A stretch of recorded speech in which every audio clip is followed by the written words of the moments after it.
Hey everyone, let me talk to you about guarding your heart.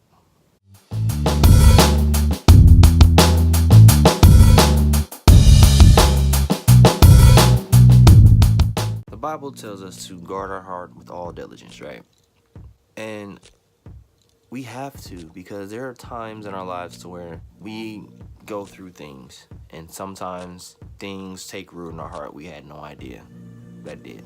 I know personally for myself, I had a conversation with a friend of mine about how I constantly try to be aware of the contents of my heart. I constantly ask God to show me myself, to show me my heart, and to not let negative things, take root there. And one of the things that God had made me aware of recently was that in some regard, in some aspects, there was some bitterness that was taking root there. And I'm always careful to not let anything like that happen. But it kind of crept up on me because there were so many things and so many times to where I've been disappointed by people. And there are also times where I've just been hurt and things like that. So in a way to guard myself, I've kind of built up like this fence.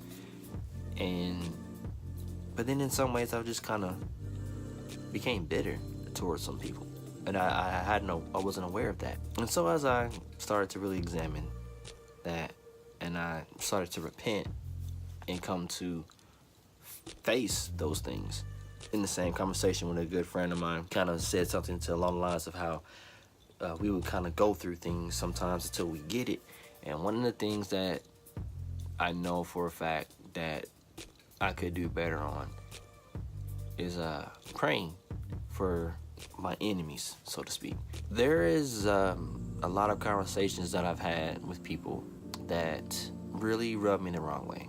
One of the primary conversations has been the race conversation, the racism in the church and stuff, and I just get very annoyed with people in that conversation, and how some of them take this stance that, you know, if slavery never ended and black people were still in chains, whatever, that they would be okay, so to speak, because and they would try to use the Bible to justify their stance and things like that.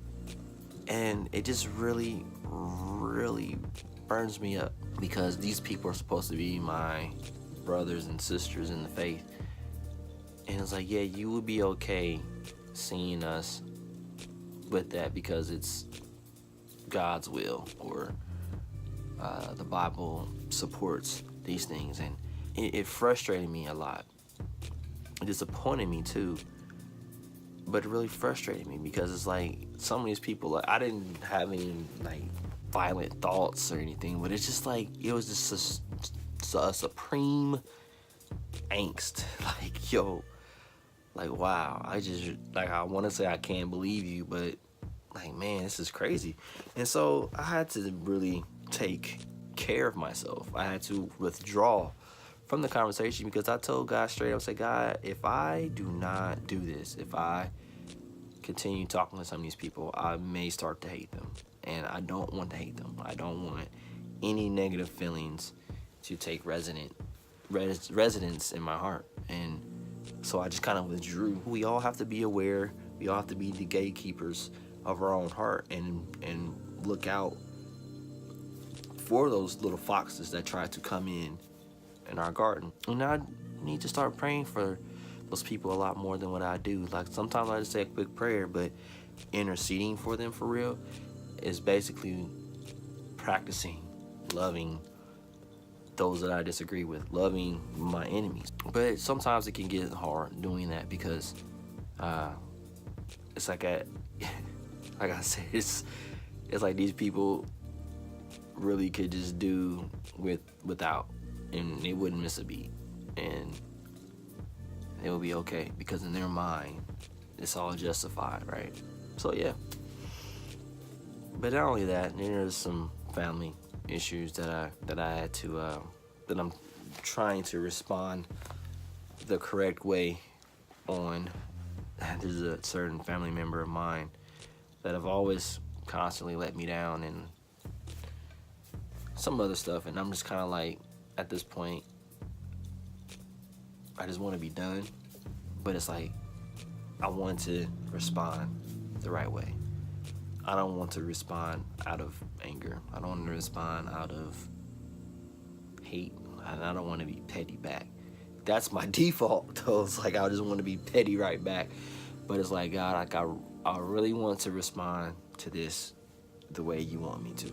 I know I want to get payback, but you said that you'll do that. You'll handle that. And all you want me to do is get out the way before you get me too. So help me with that. And that's one of the things that I've really been praying about, is like, because me, I'm a genuine person, and I mean well. I have everybody's best interest at heart that I come in contact with. It's like, I'm not trying to take advantage of anybody. At the same time, it's like, not everybody is built like that. Not everybody thinks like that, you know?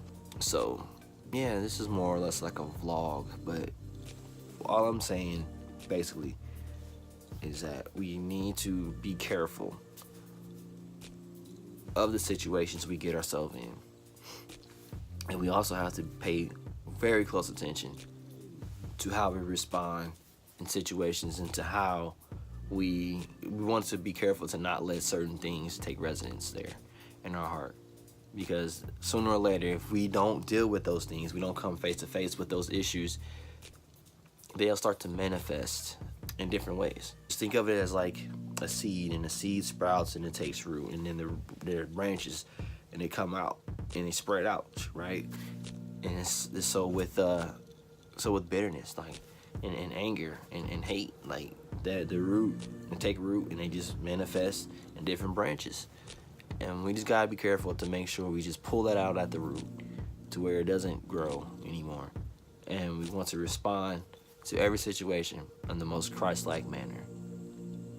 Because I can't sit here and talk about God. I can't sit here and encourage people to want to live like Christ while I'm disqualifying myself.